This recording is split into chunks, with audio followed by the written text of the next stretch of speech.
मैं बार बार बोलता हूँ अपने सेशंस में कि कर्म फल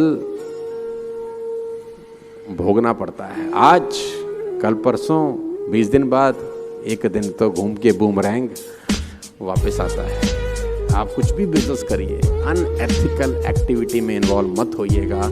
ये मेरी सजेशन है, बाकी आपकी अपनी इच्छा है। अनएथिकल एक्टिविटी मरवा देती है, और जो चीज़ आपकी नहीं है उस पर कभी कब्जा करने की कोशिश मत करना। एंटरप्रेन्योरशिप की आपको बहुत सारे कोचेस होंगे जो आपको बिजनेस कैसे बढ़ेगा वो बता देंगे, आपके ऑफिस में आपको क्या क्या करना है वो बता देंगे, लेकिन सस्टेन कैसे होगा ये उसकी सबसे इंपॉर्टेंट बात है कि आप अनएथिकल मत होइए तो सस्टेन रहेगा। एक कहानी आपको सुनाता हूं, और फिर मैं धार्मिक आदमी हूं तो रामायण से लेके आया हूं आपके पास, आपके लिए आपको सीखने को मिलेगा कि जो चीज़ आपकी नहीं है वो आपकी नहीं है। भगवान राम को जब 14 बरस का वनवास हुआ तो गुरु वशिष्ठ जो अयोध्या के कुलगुरु थे, भगवान राम जब 14 साल के लिए वनवास चले गए तो गुरु वशिष्ठ ने भरत से कहा कि भरत तुम गद्दी संभालो, तुम्हारे पिता की आज्ञा है कि भगवान को 14 साल के लिए वनवास और तुमको राजगद्दी। तो एक भाई ने पिता की आज्ञा मानी, वो वनवास चले गए। दूसरी आज्ञा तुम मानो, अब तुम गद्दी पे बैठ जाओ। तो भरत ने बोला मैं गद्दी पे नहीं बैठ सकता।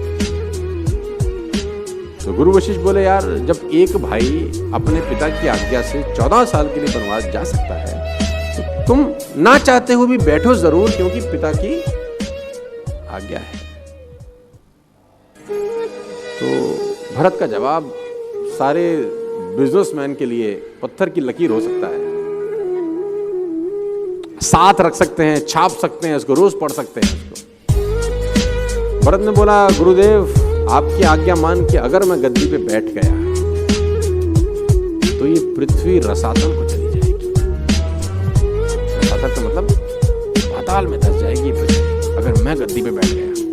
तो गुरुदेव ने कहा भरत कैसी बात करते हो, तुम जैसा धर्मात्मा आदमी अगर गद्दी पे बैठ गया तो पृथ्वी रसातल को चली जाएगी। इस धरती पे रावण कुंभकर्ण जैसे लोग हुए तो पृथ्वी रसातल को नहीं गई।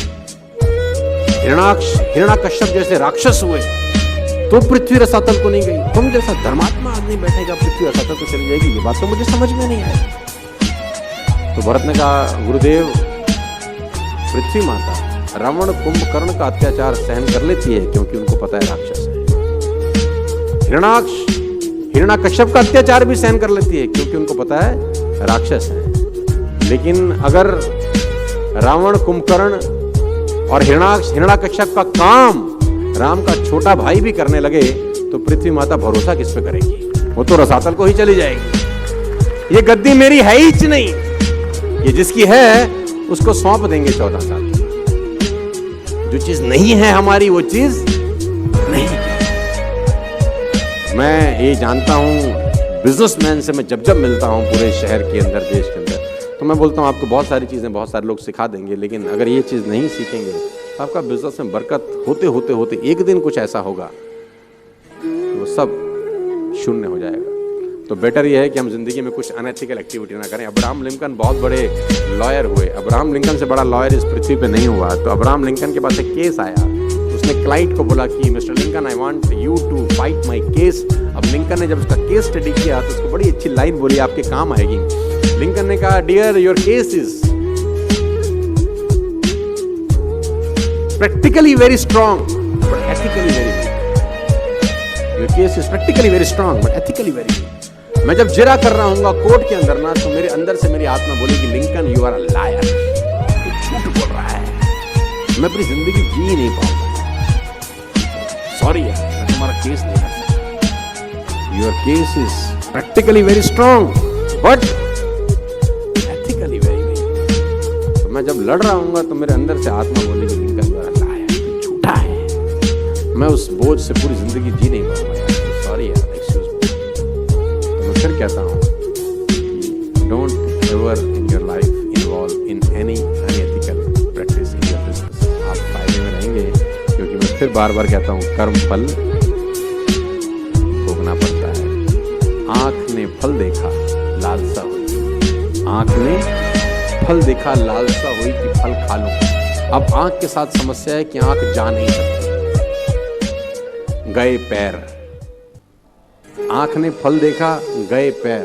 अब पैरों के साथ प्रॉब्लम है कि पैर तोड़ नहीं सकते। तोड़ा हाथ ने, आंख ने फल देखा गए पैर, तोड़ा हाथ ने। हाथ के साथ भी वही प्रॉब्लम है कि वो खा नहीं सकते। तोड़ तो लिया, खाया किसने? मुंह ने। आंख ने फल देखा गए पैर, तोड़ा हाथ ने, खाया मुंह ने। और मुंह के साथ प्रॉब्लम है, वो रख नहीं सकता, गया पेट में। और जब माली ने देखा तो डंडे लगे पीठ को। अब पीठ ने बोला हाय मेरा क्या कसूर, ना मैं देखने में, ना मैं जाने में, ना मैं तोड़ने में, ना मैं खाने में, ना मैं रखने में। लेकिन जब डंडे लगे पीठ को तो आंसू निकले आंख से, देखा उसी